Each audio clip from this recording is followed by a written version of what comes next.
Sabatinado na FAAP no dia de ontem em São Paulo, o candidato ao governo paulista Tarcísio de Freitas deu uma resposta a uma jornalista que causou aplausos dos presentes.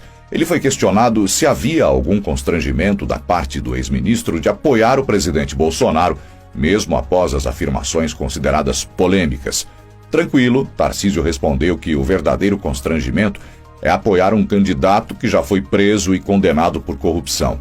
Veja na íntegra o que o ex-ministro disse. Candidato, o senhor se apresenta como um técnico, o senhor tem um perfil mais pragmático, diferente do presidente Jair Bolsonaro, e as pessoas se perguntam o tempo todo até onde vai o seu compromisso com o bolsonarismo, né? Qual a fronteira até onde vocês se encontram, onde vocês divergem?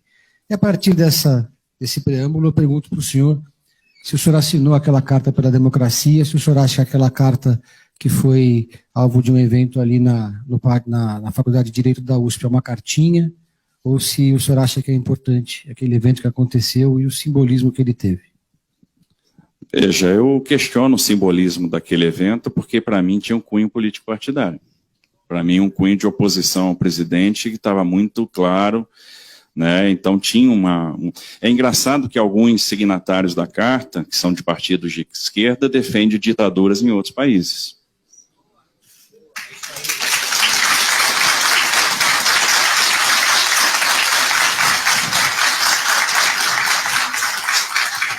Então, eu acho o fim da picada você ter pessoas assinando a carta, se dizendo defensores da democracia no Brasil, mas defendendo a ditadura na Nicarágua, a ditadura na Venezuela, defendendo outros regimes totalitários na América Latina. Então não faz o menor sentido isso. Tinha um cunho político partidário e a carta que eu defendo é a Carta Magna e a Constituição.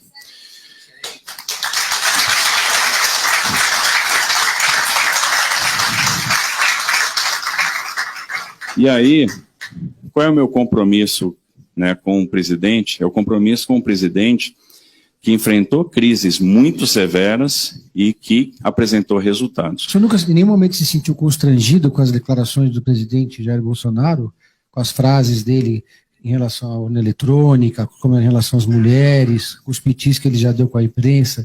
Em nenhum momento o senhor achou que ele passou dos limites? Pedro, você fica constrangido de ter um candidato à presidência da República que já foi preso e comandou o maior esquema de corrupção da nossa história?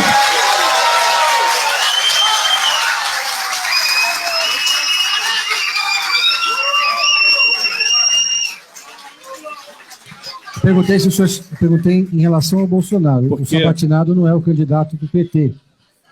Eu não sou candidato. Nem o Bolsonaro é o Sabatinado. Sim, mas o senhor é o candidato. Candidato. O que eu quero dizer... Não, só permitir, só terminar, só concluir, Eliana, por favor. O que acontece? O que eu vivenciei no governo, eu participei de um governo que me deu liberdade para montar um time técnico. Eu participei de um governo que pegou um Porto de Santos dando meio bi de prejuízo e vai entregar um Porto de Santos dando meio bi de lucro. Eu participei de um governo que enfrentou a crise do Covid e entregou o país com o mesmo resultado fiscal, com a mesma relação dívida-PIB de antes do Covid. De um governo que, no final das contas, diminuiu as despesas administrativas pela primeira vez desde a Constituição de 88. Um governo que hoje faz com que o país seja o único do mundo a crescer, gerar emprego e ter deflação. Não tem outro.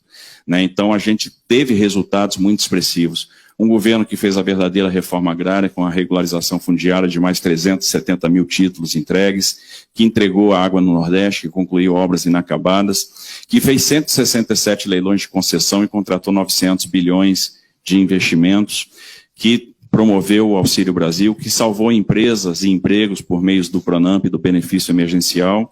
Então, no final das contas, é um governo que tem muito resultado. O resto é conversa. Uma observação, essa é a primeira sabatina em que os convidados agem como torcida organizada. Isso não aconteceu antes, só para deixar o registro aqui. Uai, seu app de vídeos curtos. Uai, seu app de vídeos curtos.